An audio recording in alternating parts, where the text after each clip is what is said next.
Saludos cordiales. El día de hoy vengo a exponerles acerca de la gestión inclusiva del riesgo en los centros educativos.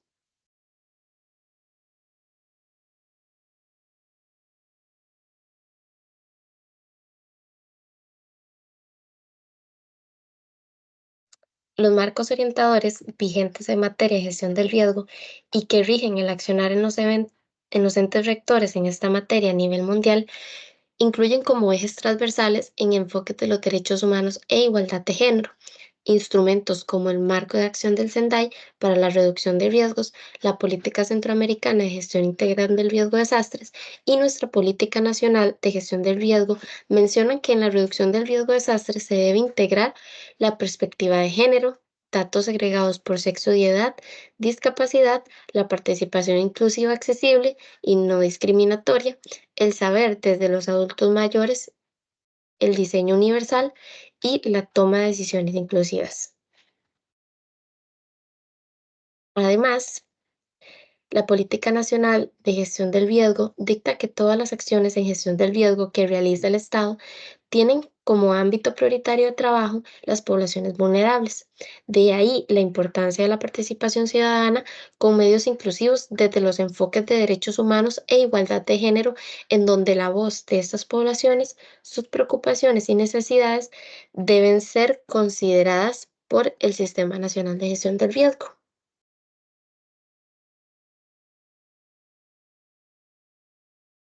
En el contexto de la gestión del riesgo, las personas o grupos en situación de vulnerabilidad son aquellos que se encuentran en mayor desventaja frente a una ocurrencia de desastres, ya que no cuentan con las mismas oportunidades para tomar y participar de las decisiones frente al riesgo. Las barreras relacionadas a la localidad, la edad, el género, la pobreza, la discapacidad y el acceso a programas de protección social y a redes de seguridad afectan gravemente las posibilidades que las personas tienen para anticipar, prevenir y mitigar riesgos. Significa reconocer la diversidad de las personas y garantizar el cumplimiento de sus derechos humanos y su participación activa en la sociedad, sin que el género, la edad, la discapacidad o algunos otros factores vinculados a su origen étnico, religión, geografía, situación económica, afiliación política, problemas de salud u otras circunstancias de la vida sean un limitante. Para seguir hablando de la inclusión, necesitamos profundizar algunos conceptos. Uno sería el modelo de exclusión. Se remite a un concepto en el que está la idea de que hay personas normales y otras que no están excluidas. En consecuencia, las personas en situación de vulnerabilidad quedan por fuera de la sociedad. No se piensa en la posibilidad de que formen parte de ella y difícilmente se les toma en cuenta sus requerimientos. Un ejemplo es la exclusión de pueblos indígenas, las personas con discapacidad, las mujeres en su diversidad no son consideradas en protocolos de atención de desastres porque se atienden desde el modelo de la normalidad, donde las necesidades no son cubiertas de formas diferenciadas. Otro concepto es la segregación. Las personas o grupos en condición de vulnerabilidad son agrupadas fuera del esquema social, considerándolas inferiores a las aceptadas socialmente. Implica que son consideradas de manera inferior, con la pérdida de los derechos y difícilmente considerados parte de la sociedad, como por ejemplo, cuando un albergue temporal se segrega a la Fundación Adulta Mayor o personas con discapacidad en un sector apartado del resto de la población que alberga, incluso de su familia por su condición, y limitando los objetos de asistencia sin considerar sus capacidades y sin escuchar su voz en la toma de decisiones. La siguiente tenemos la integración.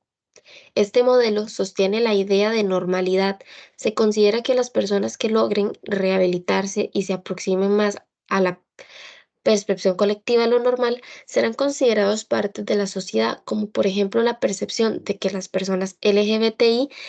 pueden rehabilitarse o comenzar a vivir una vida heterosexual, o que las personas con discapacidad, entre menos apoyos requieran, mejor van a ser recibidas dentro de la sociedad. Otro concepto es la inclusión.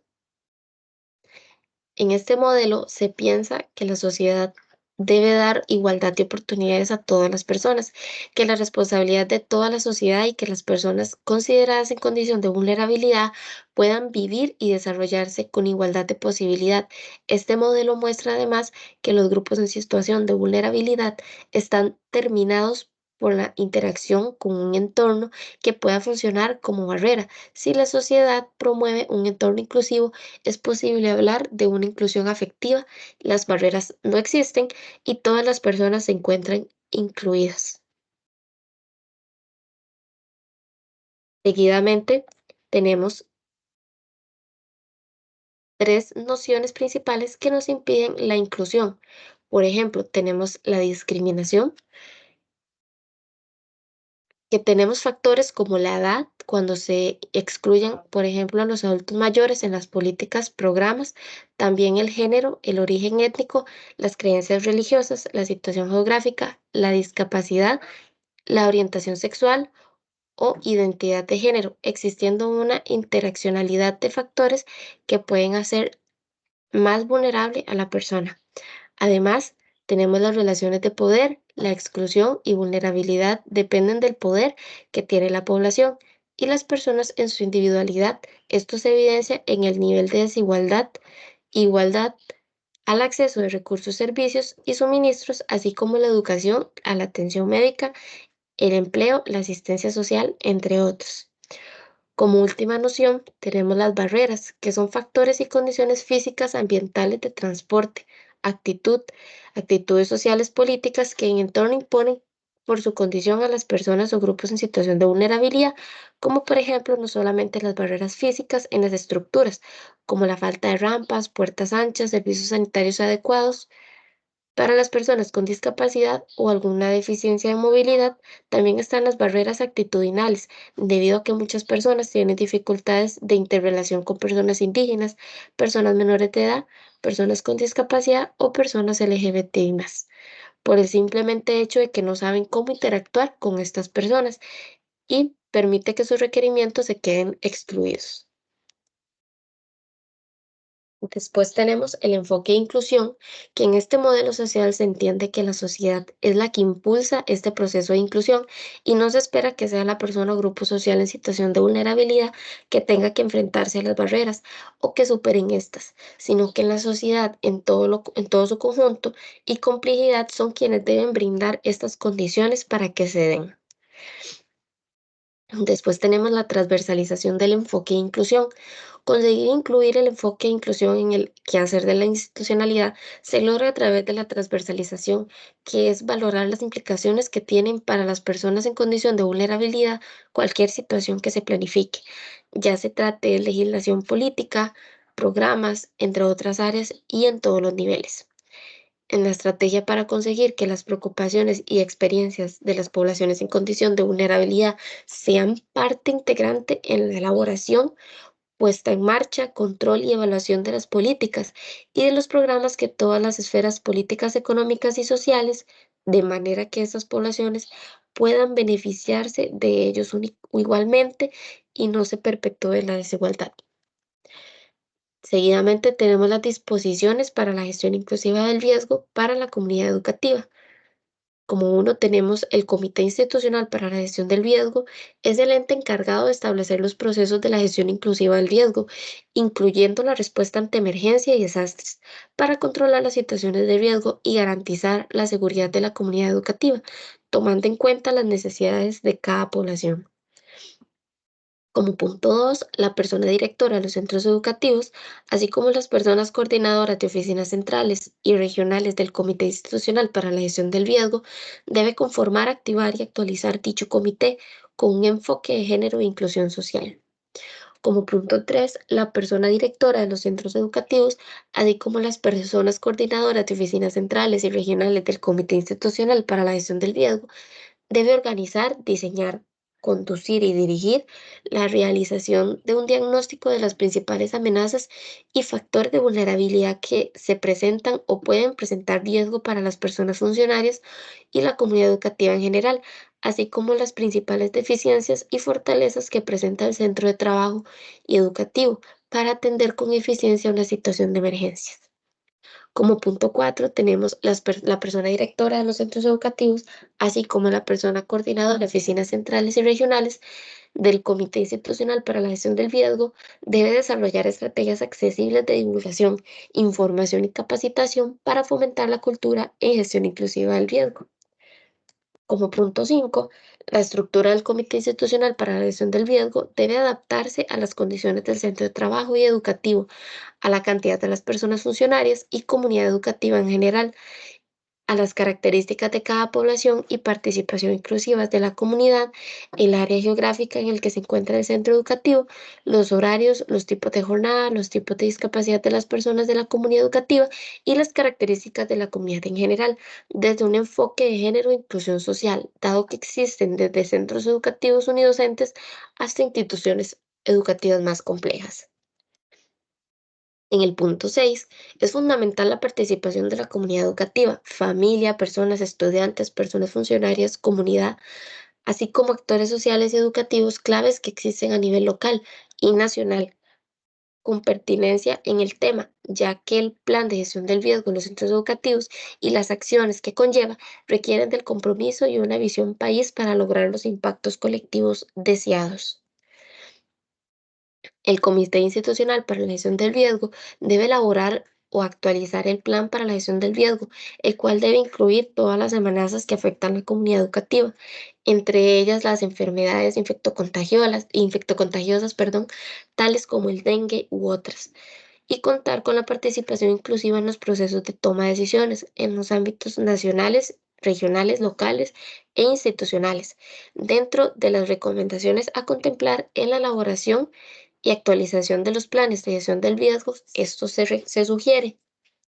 Como punto A, el centro de trabajo y educativo deben contar con sistemas de alarmas accesibles y universales. Como punto B, los mecanismos de activación y medios de aviso, tales como alertas, alarmas, señalización del punto de reunión y el croquis del centro educativo, entre otros, deben responder a la necesidad de cada población de personas con discapacidad.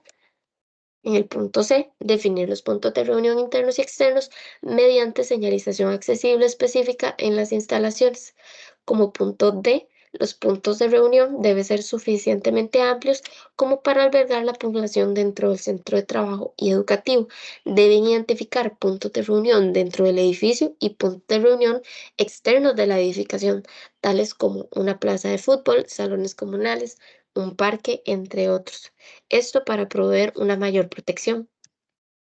En el punto E, los comités institucionales para la gestión del riesgo deben diseñar los procedimientos operativos de respuesta, atendiendo las necesidades de cada población de persona con discapacidad y con la toma de participación inclusiva en los procesos de toma de decisiones con base en lo establecido en la guía para la elaboración de los planes para la gestión del riesgo. Esto se encuentra en la página 33 a la 36.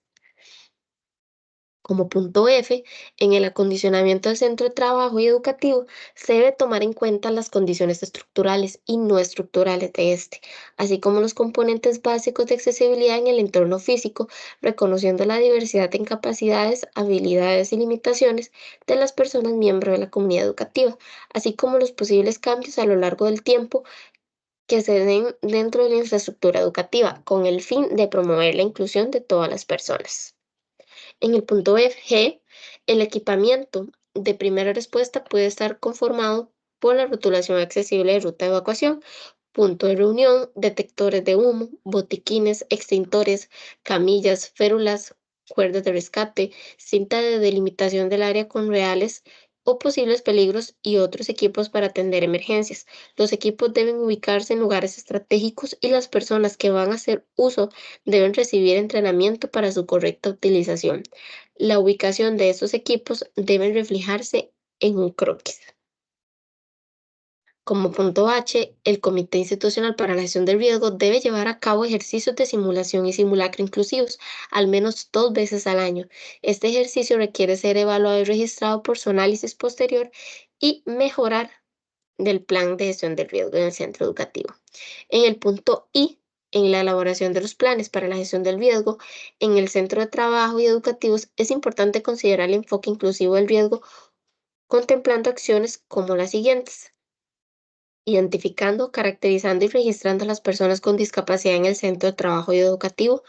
promoviendo la participación activa de las personas funcionarias, comunidad, personas estudiantes, familia, actores sociales y educativos en la formulación y toma de decisiones con respecto al plan para la gestión del riesgo, de manera que el mismo responda a las necesidades sentidas y atención de las poblaciones, generando una comunicación y acciones accesibles tanto en los entornos, comunicación, información, producción de material que se gestione, dando mayor visibilización y protagonismo a los grupos de poblaciones con condiciones vulnerables para que sean copartícipes en las situaciones y mitigación de los riesgos que sean identificados en el entorno.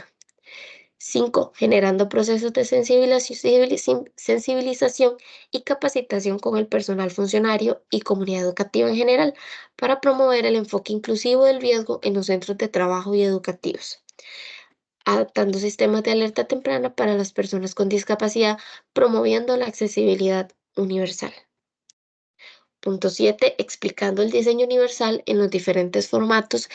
e información que se genere, como por ejemplo lenguaje en braille, afiches traducidos en lenguas indígenas, letra ampliada de acuerdo con los criterios de accesibilidad establecidos, métodos alternativos de comunicación como pictogramas, utilización de lenguaje sencillo, entre otras. 8. Construyendo redes de apoyo con los entornos laborales y comunales que permitan fortalecer la atención inclusiva del riesgo, así como la reducción de brechas existentes que promueven un riesgo a las personas, la atención del impacto psicosocial de la emergencia, entre otras. Esta sería de mi parte, lo que es la parte la gestión inclusiva del riesgo de la comunidad educativa. Esperamos puedan entender la información y les funcione mucho para la elaboración del plan. Gracias.